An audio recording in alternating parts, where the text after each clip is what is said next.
अच्छा तो गाइस, आज जब मैं ना सुबह नाश्ता बना रही थी और मैं फ्रिज में से कुछ लेने आई ना, मुझे ये बरामदे के वेंटिलेटर से ना एकदम मुझे पिंक रोशनी महसूस हुई। मैंने कहा हाय अल्लाह, ये पिंक धूप निकली आज।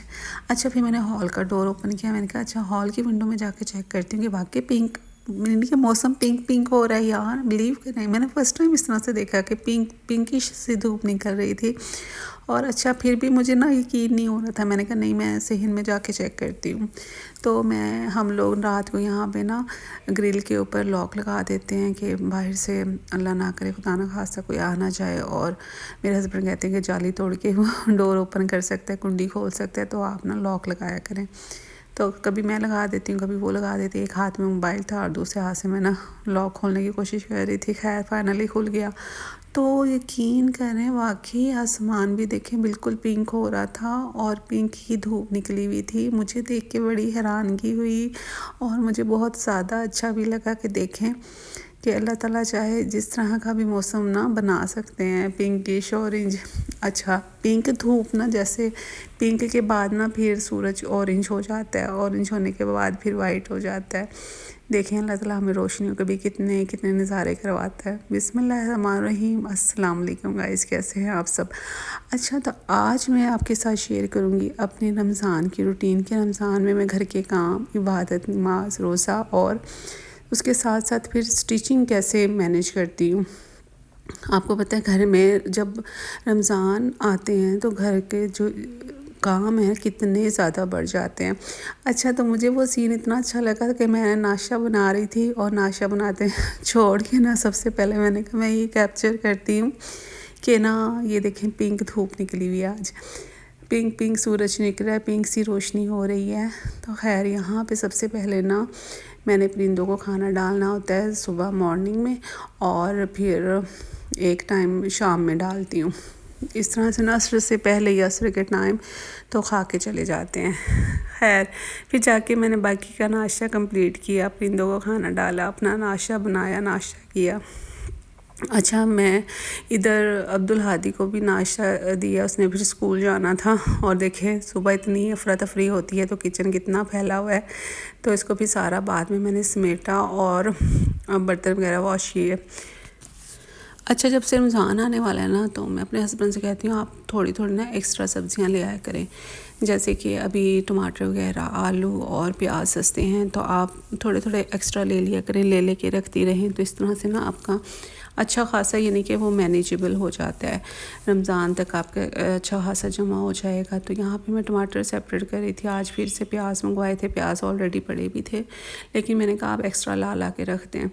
तो इस तरह से ये होगा कि हमें रमज़ान में परेशानी नहीं होगी। जैसे कि रमज़ान में बहुत ज़्यादा महंगाई हो जाती है ना, तो इस तरह से आप अपने बजट के अंदर रहते हुए ना सब्ज़ियाँ परचेज़ कर सकती हैं। एकदम से अपने ऊपर हावी मत करें कि हमने सारी एकदम से ला के रखनी है, तो वो ख़राब भी जल्दी हो जाती हैं। तो बेटर यही है, बेस्ट ये है कि आप ना थोड़ा थोड़ा लाते रहें और रखते रहें, और जो पुरानी वेजिटेबल है वो यूज़ करते रहें। जैसे पुराना प्याज हो गया, एक दिन पहले का, 2 दिन पहले का, पहले वो यूज़ करें, बाद में न्यू वाला यूज़ करें।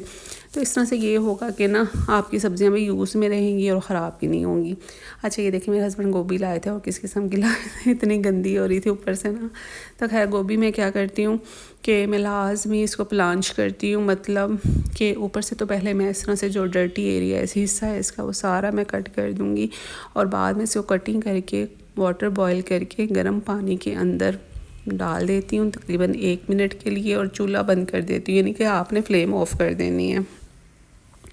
तो इस तरह से ना वेजिटेबल प्लांट हो जाती हैं और उनके जितने भी जर्म्स हैं वो ख़त्म हो जाते हैं। और स्पेशली गोभी को तो मैं लास्ट में ये गर्म पानी में मैंने डालना ही होता है, क्योंकि ये ओपन सब्ज़ी है, मतलब इसके ऊपर कोई छिलका नहीं होता। और जितनी भी ओपन सब्जियां हैं ना, आप प्लांच ज़रूर किया करें, मतलब 1 मिनट के लिए भी सही आप गर्म पानी में ज़रूर डिप करके रखें, और बाद में निकाल के उसको अच्छी तरीके से आपने फिर दूसरे ताज़ा पानी से वॉश करना है। जैसे पालक है या और खुली सब्जियां हैं ना, इस तरह से आप ज़रूर इनको गर्म पानी में से निकाल के फिर अच्छे तरीके से खुले पानी में वॉश किया करें।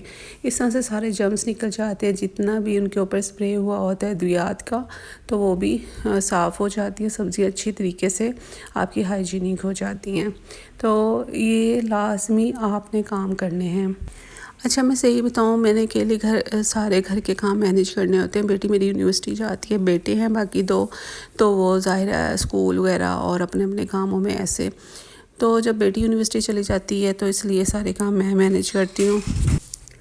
अकेली मैंने सुबह सहरी बनानी होती है। जब मैं सारी सहरी बना लेती हूँ, फिर यानी कि मेरे बच्चे उठते हैं, मैं सबको उठाती हूँ कि आके अब सहरी खा लें। सहरी खाने के बाद ये है कि मेरी बेटी सारे बर्तन समेट के रख देती है और सुबह भी मैं उसके बाद मैं कोई काम नहीं करती, बर्तन बस समेट के हम रख देते हैं। मैं उस वक्त नहीं वॉश करती। उस वक्त ये होता है कि नमाज़ पढ़ लो, थोड़ा कुरान पाक पढ़ लें, अपना मतलब जो तस्बीहात हैं वो कर लें, ज़िक्र अज़कार वगैरह, और फिर उसके बाद मैं सो जाती हूँ। नींद ज़रूर पूरी करती हूँ। हाँ, अगर मुझे नींद नहीं आती तो मैं स्टिचिंग का काम कर लेती हूँ, सिलाई वगैरह कर लेती हूँ। जब सारे बच्चे सब लोग अपने अपने कामों पे चले जाते हैं, मतलब बच्चे स्कूल या यूनिवर्सिटी और हस्बैंड ऑफिस वगैरह, तो उसके बाद यानी कि मैं अपने काम घर के स्टार्ट करती हूँ। और उसमें फिर बर्तन धो लिए, घर की क्लीनिंग वगैरह कर ली, कपड़े वॉश करने वाले हैं तो वो वॉश कर लिए, और उसके बाद फिर थोड़ा सा रेस्ट करती हूँ। और स्टिचिंग यानी कि स्टिचिंग जो है ना, मैं करती हूँ अफ्तारी के बाद। रोज़े के साथ मुझसे स्टिचिंग नहीं होती।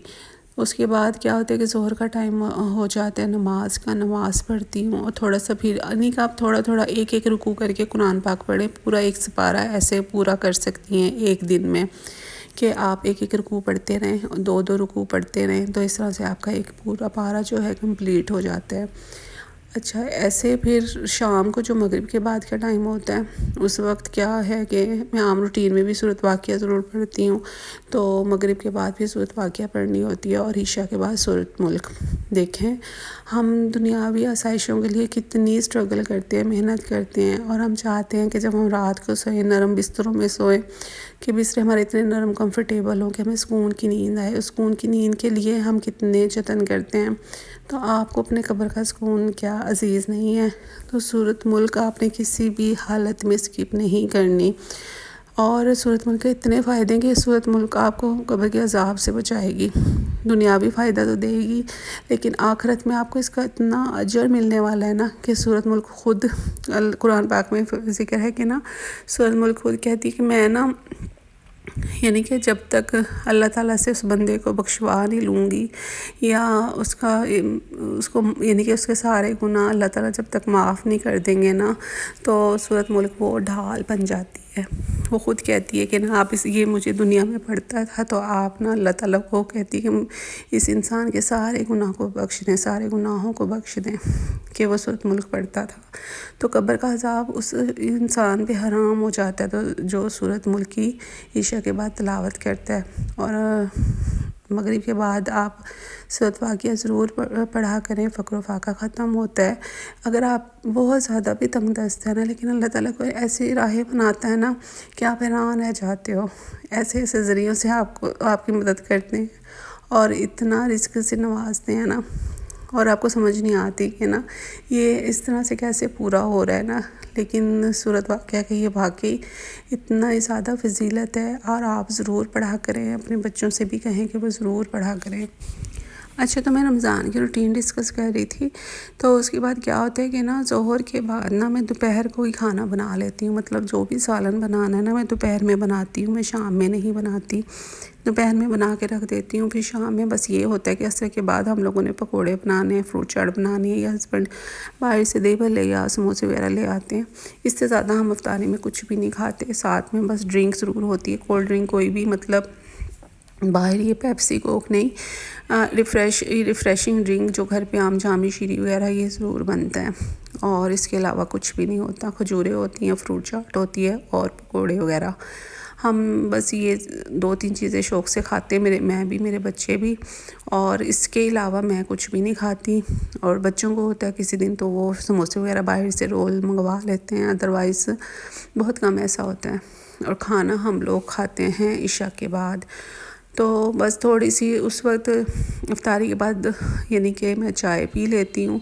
चाय पीने से ये होता है कि ना, जो तबीयत में बोझलपन होता है ना, वो ख़त्म हो जाता है, सुस्ती आपकी दूर हो जाती है, आप रिफ़्रेश हो जाते हो। फिर उसके बाद यानी कि मैं स्टिचिंग करती हूँ, और इस तरह से अपना मैं सारे काम कंप्लीट कर लेती हूँ। अपना बहुत सारा ख्याल रखिएगा।